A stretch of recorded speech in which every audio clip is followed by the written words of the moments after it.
지금 전 세계 산업계의 시선은 온통 한 곳을 향해 있습니다. 바로 인공지능, AI입니다. 데이터 센터 서버를 늘리기 위한 글로벌 기업들의 경쟁이 그야말로 불을 뿜고 있죠. 자연스럽게 반도체 시장은 거대한 호황기를 맞이했습니다. 업계에서는 이를 두고 새로운 슈퍼사이클에 진입했다고 평가하기도 합니다. 대한민국의 경제 심장이자 글로벌 반도체 시장을 이끄는 삼성전자 역시 이 거대한 변화의 물결 최전선에 서 있습니다. 회사가 한 단계 더 도약하고 글로벌 기술 패권을 확고히 다질 수 있는 아주 중요한 골든타임을 맞이한 셈입니다. 국민 경제에 미치는 영향이 막대한 만큼 많은 분들이 기대 섞인 시선으로 이 반가운 호황을 지켜보고 있습니다. 그런데 이렇게 완벽해 보이는 시점에 예상치 못한 변수가 등장했습니다. 붉은 경고등이 조용히 하지만 뚜렷하게 켜진 것이죠. 놀라운 건 이 위기가 외부에서 온 것이 아니라는 점입니다. 매섭게 추격해오는 신흥 경쟁국이나 오랜 글로벌 경쟁사들이 만들어낸 위협이 아닙니다. 바로 삼성전자 내부, 그것도 심장구 한가운데서 시작된 묵직한 파열음입니다. 창사 이래 경험하지 못했던 최대 규모의 총파업 위기가 수면 위로 떠오르고 있는 겁니다. AI 호황이라는 화려한 조명 뒤에 오랫동안 겹겹이 쌓여있던 노사 간의 갈등이 결국 임계점을 넘은 모습입니다. 반도체가 부족해서 제때 공급하기 어렵다는 이야기마저 나오는 지금입니다. 24시간 공장을 쉬지 않고 가동해도 모자랄 이 시점에 도대체 왜 기업의 핵심 구성원들은 파업이라는 무거운 선택지를 손에 쥐게 된 것일까요? 단순히 겉으로 드러난 일회성 힘겨루기로만 치부하기에는 상황이 꽤 심상치 않아 보입니다. 이 거대한 갈등의 이면에는 과연 어떤 이야기들이 얽혀 있는 것일까요? 노동자들의 구체적인 요구사항은 무엇이고 회사는 왜 이를 온전히 받아들이기 어렵다며 난색을 표하고 있는지 그 엇갈린 주장들을 하나씩 짚어보려 합니다. 갈등의 핵심은 결국 보상의 크기와 그 기준에 맞닿아 있습니다. 노동조합 측은 90%가 넘는 압도적인 파업 찬성률을 기록하며 한 목소리를 내고 있죠. 이들의 핵심 요구사항은 회사가 벌어들인 영업이익의 15%를 성과급으로 지급하라는 것입니다. 이를 단순히 무리한 요구로만 보기는 어렵습니다. 타 측이 일방적으로 정하는 보상 기준에서 벗어나 이제는 투명하고 객관적인 데이터를 바탕으로 노동자의 정당한 몫을 보장해달라는 외침인 셈입니다. 그동안 누적되어 온 불투명한 소통 방식에 대한 직원들의 답답함이 이번 호황기를 맞아 크게 터져나온 것이라는 분석도 존재합니다. 하지만 사측의 상황 역시 상당히 난처해 보입니다. 회사는 현재의 압도적인 반도체 실적이 온전히 인재들의 노력만으로 이루어진 것은 아니라고 설명합니다. 수십조 원 단위의 막대한 자본 투자와 오랜 기간 축적해온 기술력이 뒷받침되었기에 거둘 수 있었던 결과물이라는 것이죠. 게다가 내부적인 형평성이라는 현실적인 고민도 무시하기 어렵습니다. 만약 반도체 부문의 성과급 상한선을 없애버린다면 상대적으로 실적이 부진한 다른 사업부 직원들과의 극심한 내부 갈등이 불거질 수 있습니다. 회사 입장에서는 또 다른 형태의 불씨를 안게 되는 무거운 부담일 수밖에 없습니다. 양측의 입장이 이렇듯 팽팽하게 맞서면서 회사는 노동조합을 향해 절박한 호소를 보내는 상황에 이르렀습니다. 전면 파업이라는 최악의 상황이 오더라도 최소한 공장 설비가 돌이킬 수 없는 피해를 입는 것만큼은 막아달라는 읍소입니다.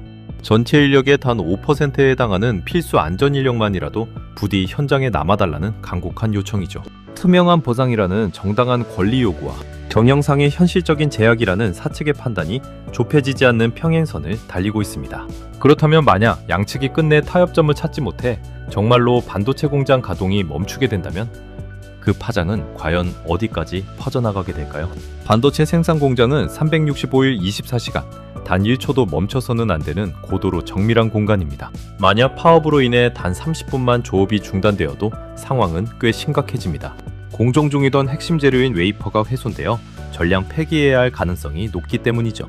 이로 인한 직접적인 피해액만 순식간에 수천억 원 규모로 불어날 수 있다고 알려져 있습니다. 공장을 다시 정상 가동하는 데에도 상당한 시간과 비용이 소요됩니다. 이는 단순히 기업 하나의 금전적 손실로 끝나지 않을 가능성이 큽니다. 전 세계적인 반도체 공급망에 차질을 빚게 되고 결국 오랜 기간 쌓아온 고객사들의 굳건한 신뢰를 잇는 뼈아픈 결과로 이어질 수 있습니다.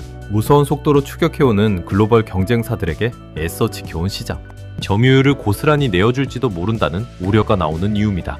이러한 막대한 파급력 때문에 이번 사태를 바라보는 대중의 시선은 꽤 차가운 편에 속합니다. 최근 발표된 여론조사 등에 따르면 국민의 상당수가 노조의 요구를 다소 과도하게 느낀다고 답하기도 했습니다. 지금 국가 경제 전반이 고물가와 고금리로 큰 어려움을 겪고 있는 시기입니다.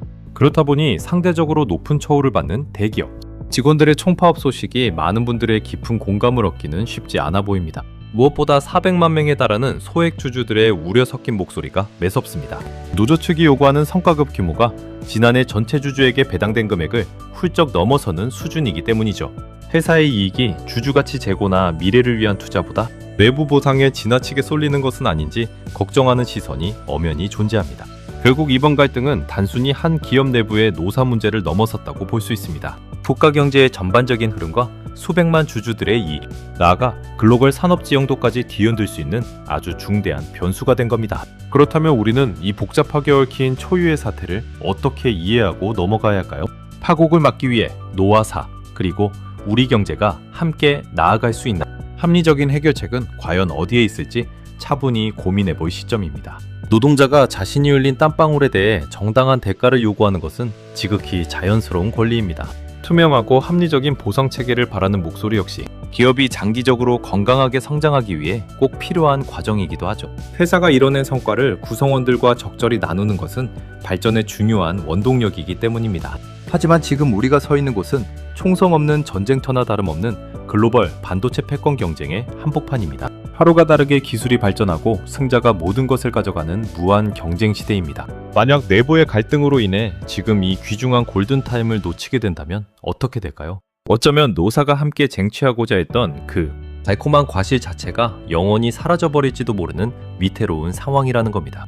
권리를 주장하는 것만큼이나 그에 따르는 막중한 책임감도 함께 짊어져야 할 시점입니다. 치열한 글로벌 시장에서 기업이 살아남지 못한다면 안타깝게도 노동조합의 요구도 수많은 주주들의 기대도 머물 곳을 잃게 됩니다.